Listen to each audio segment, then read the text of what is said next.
beaucoup d'autres choses en ce qui concerne la prise en charge du du patient paralysé cérébral marchand. Donc, notamment, ça aurait été bien d'expliquer en profondeur.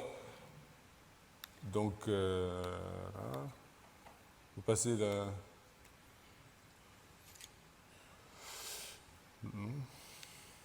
Voilà.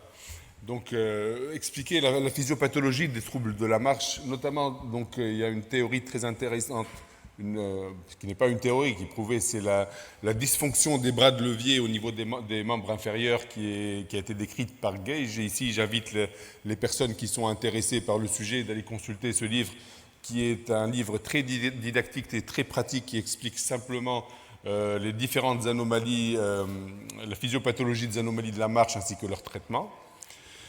Donc, plusieurs grands absents dans cette présentation, notamment, donc, maintenant on ne saurait parler de prise en charge d'IMC marchand sans parler de laboratoire d'analyse de la marche.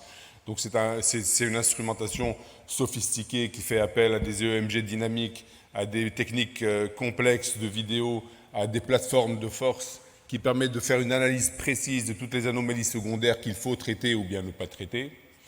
Bien sûr, la prise en charge des enfants paralysés cérébraux marchands ne peut se concevoir sans la rééducation et la physiothérapie. Il est inconcevable de traiter ces enfants sans une rééducation post-opératoire prolongée pendant plusieurs mois, ou sinon au risque de voir un résultat qui n'est pas bon, voire une perte fonctionnelle. Et enfin, les orthèses, comme vous l'avez vu sur les vidéos, font partie intégrante de la prise en charge de ces malades. Donc, je remercie tout le monde et je remercie l'audience. Thank you so much, Dr. Bouchoucha. We still have 10 minutes for discussion. Any question?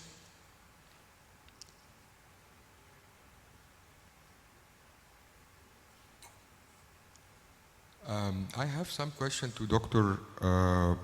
Moise Trikoui. Dr. Moise, you come please. Thank you very much. Thank you so much for your nice presentation. About the Grice-Green extra-articular fusion for the subtalar joint. Do you prefer the bone graft or arthrodesis with a new kind of conical screw? Or No, we prefer bone graft because it's biological and we have fusion with the other screws, or there is more complications.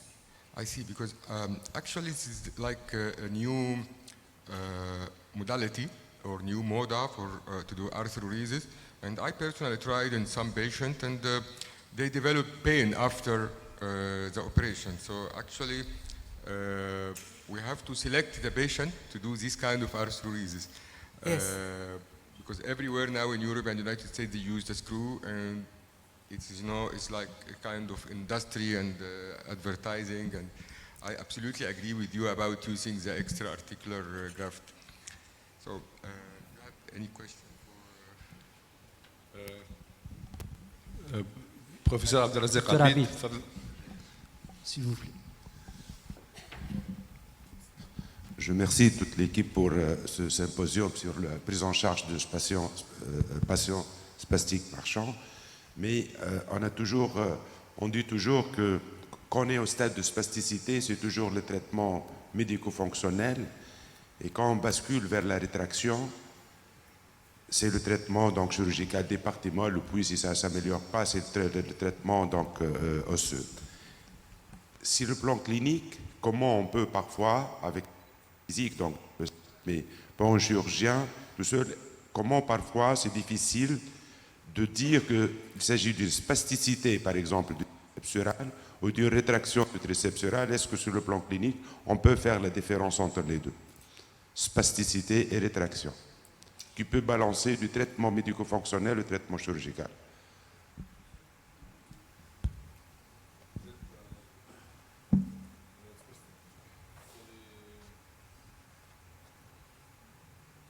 Peut-être Dr Mars pourra répondre à la question comment faire la part des choses entre la spasticité et la rétraction.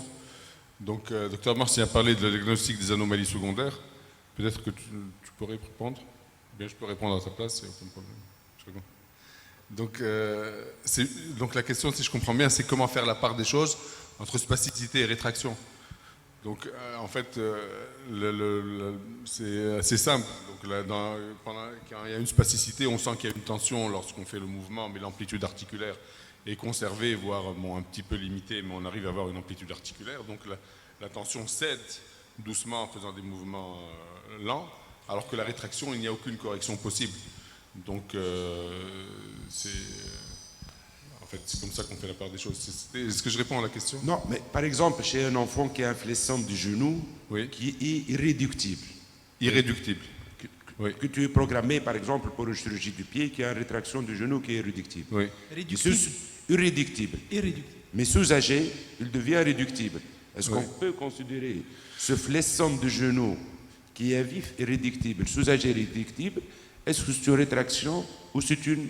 Donc ce n'est plus une rétraction, c'est Donc, est-ce que le bilan préopératoire, je vais plus loin, quand tu fais ton bilan, est-ce que l'examen clinique ou les indications changent entre l'examen clinique à vif et l'examen clinique sous anesthésie générale? Oui, c'est vrai, c'est une très bonne question en fait. Voilà, maintenant je saisis En fait, l'examen sous anesthésie générale, ça n'a pas été dit, est très important parce que les enfants qui sont très spastiques, quelquefois c'est difficile de faire la part des choses entre la spasticité et la rétraction. Donc là, on profite de l'examen sous anesthésie générale qui permet de lever la spasticité et de voir ce qui revient à la spasticité et à la rétraction. Et quelquefois, on peut être même amené à changer l'indication chirurgicale après un examen sous anesthésie générale.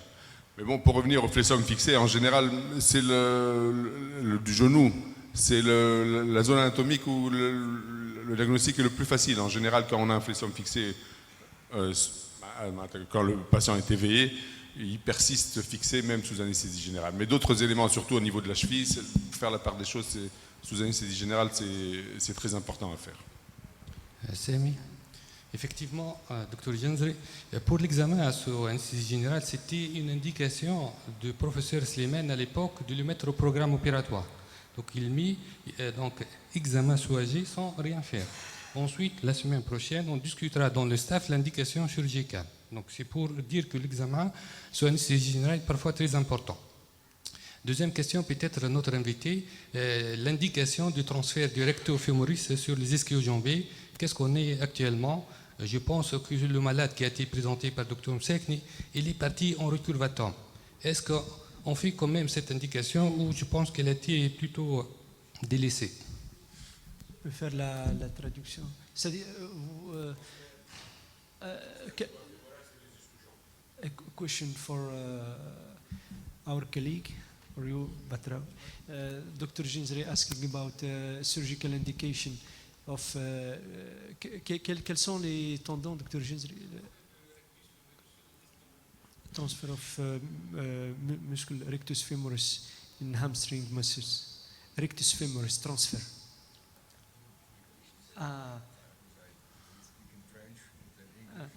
Dr. Jenzri asking about surgical indication of transfer, muscle transfer, rectus femoris in hamstring muscles.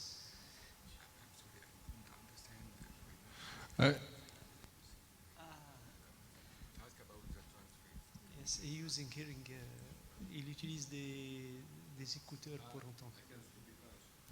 Yes. Donc, it's for you. It's a question for you. What is the question? Do you prefer, in Stephanie, do you prefer release of the rectus femoris? Rectus femoris. Only release or transferring the muscle on the hamstring?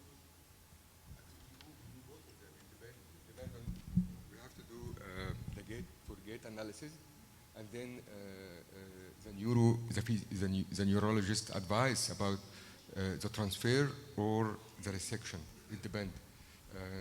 In some cases, we do resection and Botox injection. It depends on the case.